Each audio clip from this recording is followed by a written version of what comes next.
Bismillahirrahmanirrahim. Assalamu alaikum. My name is Mudhathar and my topic of discussion is Ligand field theory. First of all, we'll discuss why crystal field theory failed. Crystal field theory इसलिए fail हुई थी क्योंकि ये कहती थी कि जो metals और लिगेंड्स का बॉन्ड होता है वो कम्प्लीटली आयनिक इन नेचर होता है, लेकिन एक्सपेरिमेंट्स ने शो किया कि जो मेटल लिगेंड बॉन्ड होता है वो कम्प्लीटली आयनिक नहीं रहता, इसके अंदर कुछ कवलेंट कैरेक्टरिस्टिक्स भी होते हैं. So ligand field theory said that the bonding is not completely ionic but there are some covalent characters too. This is the main difference between CFT and LFT. Crystal field theory also completely ignores the nature of ligand, whether it is a weak ligand or strong ligand. इस strong field ligand या weak field ligand होता है, ये इसने completely ignore ही कर दिया उसको. So as a result it can not explain the spectrochemical series, और इसीलिए करस्पॉन्डिंग स्पेक्ट्रोकेमिकल सीरीज भी एक्सप्लेन ना कर सकी. लिगेंड फील्ड थ्योरी जो होती है वो हम ऑक्टाहेड्रल कम्प्लेक्सेस के लिए देखेंगे. इसको एडवांस क्रिस्टल फील्ड थ्योरी भी कहते हैं. सबसे पहले हम ऑक्टाहेड्रल कम्प्लेक्सेस के लिए लिगेंड फील्ड थ्योरी को देखने के लिए पहले देखेंगे कि ऑर्बिटल्स की सिमेट्री क्या होती है. S की होती है A1G, P की T1U, D की दो तरह की सिमेट्री होती है, DXY, DYZ, DZX, और DX² - Y² और DZ². जो DXY, DYZ, DZX की सिमेट्री होती है वो T2G होती है, और जो DX² - Y² और DZ² की होती है वो EG होती है. अब ये जो A और G, T, U, E ये सब क्या है ये हम देखेंगे. जो A है इसका मीन है नॉन डीजनरेट, यानी इसका कोई डीजनरेट ऑर्बिटल नहीं है, ये सिर्फ एक ही ऑर्बिटल है. E मीन्स डबली डीजनरेट, यानी कि दो एक तरह के सेम एनर्जी वाले ऑर्बिटल्स. T मीन्स ट्रिपली डीजनरेट, यानी तीन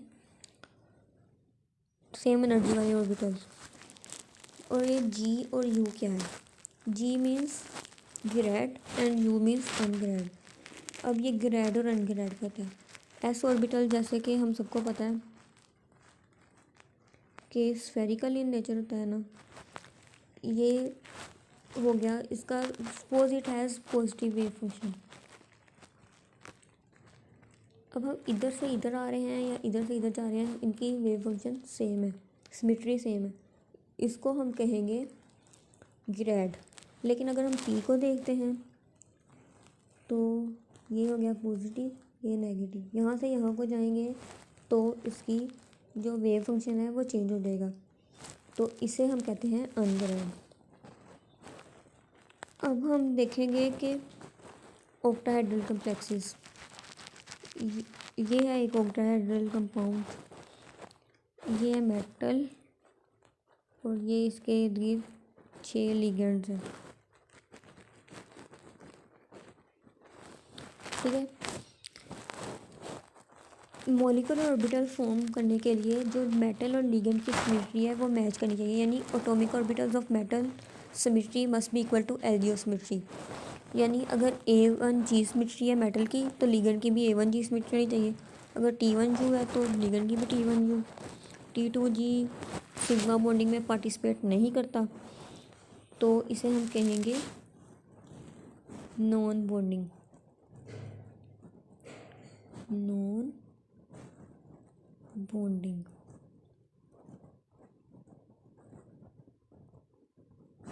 ओके.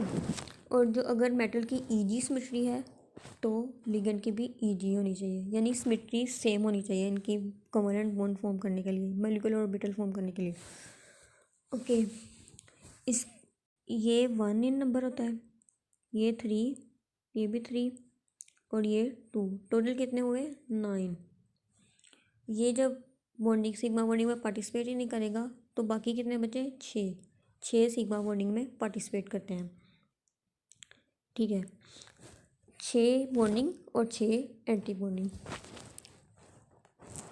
ये हम चीज़ें पढ़ चुके हैं पहले के ओवरलैप जो मेटल ऑर्बिटल्स और एलजीओस का है वो मॉलिक्यूलर ऑर्बिटल फॉर्म करता है, और S की सिमेट्री क्या होती है, P की क्या होती है, D की क्या होती है, ये हम सब कुछ पढ़ चुके हैं. और ये भी हमने पढ़ा है कि स्फेरिकल और एस का स्फेरिकल ऑर्बिटल होता है, तो एस का स्फेरिकल ऑर्बिटल होता है तो ये किसी भी डायरेक्शन में वो सेम ऑन वाला एक्सिस जो है भी सेम तरह से ओवरलैप कर सकता है। और अब हम डिस्कस करेंगे sigma bonding in molecular orbitals. Metals का जो इलेक्ट्रॉनिक कन्फिग्रेशन होती है वो n-1 d, ns और np। यहाँ इसको हम nd, n+1 p या और n+1 s भी कह सकते हैं। nd, n+1 s और n+1 p। ये देखते हैं, ये है Eg और T2G। इधर हमने लिगेंड्स के बना दिए और इधर मेटल्स के ऑर्बिटल बना दिए। ये है Eg और T2G, यानी डी की एनर्जी कम है ना, तो इसको हम नीचे बनाएंगे। एस की उससे थोड़ी सी ज़्यादा है, 4s की, सपोज ये 3d है, ये 4s है और ये 4p। डी की एनर्जी कम, एस की उससे ज़्यादा और पी की उससे ज़्यादा, तो ये ऐसे बना दिए ऊपर को एनर्जी की तरफ। और लिगेंड्स की इधर वाली साइड पे बना दिया हमने। जो Eg है वो Eg के साथ ओवरलैप करेगा, इधर से भी और इधर से भी, और ये बॉन्डिंग के साथ। और ये जो A1G है ये इधर से और इधर से भी, इधर से भी और इधर से भी। और ये T1U इधर से भी, इधर से भी, इधर से भी, इधर। ये जो T2G है ये कोई बॉन्ड फॉर्म नहीं करेगा, ये ऐसे ही रहेगा, इसे हम नॉन बॉन्डिंग कहेंगे। ठीक है, ये Eg और जो A1G है, Eg और T2G है, इसके दरमियान ये जो एनर्जी का डिफरेंस होता है इसे हम कहते हैं डेल्टा नोट। यहाँ इसे कहते हैं क्रिस्टल फील्ड स्टेबलाइजेशन एनर्जी। ये ठीक है। अब हम डिस्कस करेंगे ligand field theory for pi bonding. Metal T2G orbital which are non-bonding in the presence of sigma bonding ligands can form pi bonds with ligands p pi, d pi, d pi star and d sigma star। ये इनकी shapes हैं। आगे हम इसकी description देखते हैं। p pi और d pi type के जो होते हैं इंट्रैक्शंस, इस ये होते हैं donation of electrons from filled p orbitals of ligand to empty d orbital of metal. और ये इसकी एग्जांपल हैं RO negative, RS negative, O2 negative, F negative, Cl negative, Br negative, I2 negative, I negative sorry and R2N negative. और इन्हें हम क्या कहते हैं, pi donors. D pi type की जो इंट्रैक्शन होती है ये होती है donation of electrons from field d orbitals of metal to empty d orbitals of the ligand. इसकी जो एग्जांपल है वो है R3P, R3AS, R2S, और इसे हम पाई एक्सेप्टर लिगेंड्स भी कहते हैं। डी पाई स्टार टाइप की जो इंट्रैक्शन होती हैं donation of electrons from field d orbitals of metal to empty pi anti bonding orbital of the ligand. इसकी example carbonyl, cyanide, nitro, ethylene, ये सब भी इसकी एग्जांपल हैं। और इसको हम ये भी है pi acceptors. D pi sigma star, यानी इसमें कोई पाई टाइप का नहीं होता, ये sigma. Donation of electrons from field d orbitals of the metal to empty sigma anti bonding orbitals of the ligand. इसकी एग्जांपल H2 और अल्केन। ये ना पाई डोनर होगी ना पाई एक्सेप्टर होगी, क्योंकि इसमें सिग्मा बॉन्ड इन्वॉल्व है ना, इसलिए ये पाई डोनर टाइप की मॉलिक्यूलर ऑर्बिटल डायग्राम और ये पाई एक्सेप्टर टाइप की। ठीक है, ये हम इसकी सिंप्लीफाइड डायग्राम देखते हैं।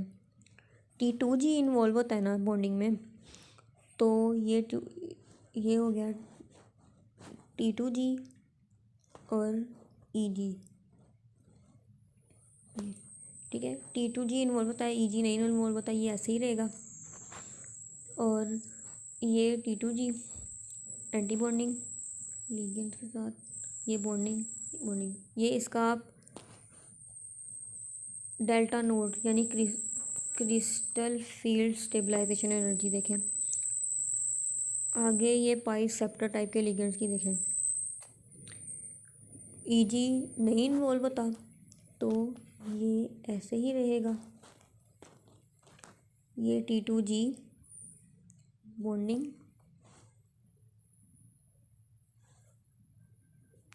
ये लिगेंड, ये बॉन्डिंग, ये एंटी बॉन्डिंग। और इसका आप डेल्टा नोड देखें, सबसे ज़्यादा किसका है? सबसे ज़्यादा है पाई एक्सेप्टर टाइप्स के लिगेंड्स का, और सबसे कम जो है वो पाई डोनर्स का। सिग्मा बॉन्डिंग का इससे थोड़ा सा ज़्यादा था डेल्टा नोड, ठीक है। यानी कि क्रिस्टल फील्ड स्टेबलाइजेशन एनर्जी जो है वो सबसे ज़्यादा किसकी है? पाई एक्सेप्टर टाइप के लिगेंड्स की। ये अब इनकी एक्सप्लेनेशन है। Pi donor ligands, pi acceptor ligands. जो पाई डोनर लिगेंड्स होते हैं they are more electronegative than metal, metal से ज़्यादा इलेक्ट्रोनेगेटिव होते हैं। पी ऑर्बिटल इनका फिल होता है और lower in energy than metal d orbitals. ये आपने देख ही लिया, लोअर इन एनर्जी होते हैं पाई डोनर के क्योंकि इनका डेल्टा नोट कम होता है, मेटल्स से कम होता है, ठीक है। आगे the 3 T2G metal orbital and 3 low lying field ligand orbital form 3 bonding molecular orbital and 3 anti bonding molecular orbitals. The electrons from the ligand p orbital will fill the bonding pi orbital. The electron from the metal d orbital will present in the pi star orbital. इधर देखा था हमने, ठीक है। आगे the e g star orbitals are not affected, ये हमने इधर देखा था कि ईजी जो है वो नॉट अफेक्टेड यानी वो पार्टिसिपेट नहीं करता क्योंकि वो सिग्मा बॉन्डिंग में पार्टिसिपेट करता है। आगे the previously non bonding metal T2G orbitals T2G orbital become anti bonding and hence raised in energy,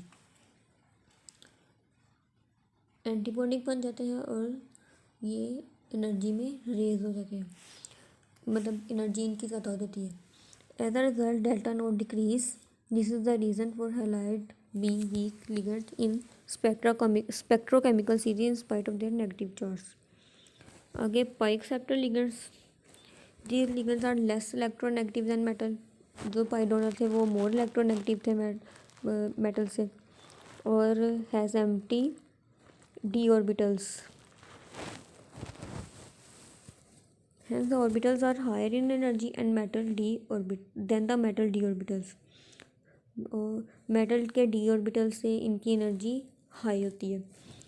ये इधर हमने देखा था, ये मेटल के डी ऑर्बिटल्स और ये इन लिगेंड्स के इससे एनर्जी ज़्यादा है, ठीक है। आगे है the 3 T2G metal orbital and 3 high lying empty ligands orbital form 3 bonding molecular orbitals and 3 anti bonding molecular orbitals, 3 bonding और 3 anti bonding. The electron from the metal d orbital will fill the bonding pi orbital. The Eg star orbital remain empty and they are not affected, hence are lower in energy. As a result, delta note increase. This is the reason for PR3 and CO being strong ligands in spectrochemical series, although they are neutral ligands. हालांकि ये neutral ligand है लेकिन spectrochemical series में ये strong ligands consider किए जाते हैं। और इनकी रीज़न क्या है, ये जो हमने डिस्कस की है कि इनका डेल्टा नोट इंक्रीज़ होता है, और कैसे होता है ये भी हमने पढ़ लिया। आगे हम देखते हैं स्पेक्ट्रोकेमिकल सीरीज़ में इनकी किस कौन सा स्ट्रॉन्ग है कौन वीक है। ये एक स्पेक्ट्रोकेमिकल सीरीज़ है हमारे पास, ठीक है। अब ये जो कार्बोनाइल है, सायोनाइड है, PPH3 NO2 नेगेटिव, ये हैं स्ट्रॉन्ग लिगेंड्स यानी इनका डी ऑर्बिटल एम्प्टी होता है, और पाई स्टार ऑर्बिटल, ये पाई एक्सेप्टर है। आगे EN और NH3 no suitable for p orbital, क्योंकि ये सिग्मा बॉन्डिंग में पार्टिसिपेट करते हैं। H2 इनका पी ऑर्बिटल फिल होता है, और ये वीक पाई डोनर है। और OH negative, F negative, Cl negative, Br negative, I negative, ये सारे पाई डोनर हैं, पाई एक्सेप्टर से पाई डोनर की तरफ। ठीक है, होप सो समझ आ गई होगी, and thank you very much.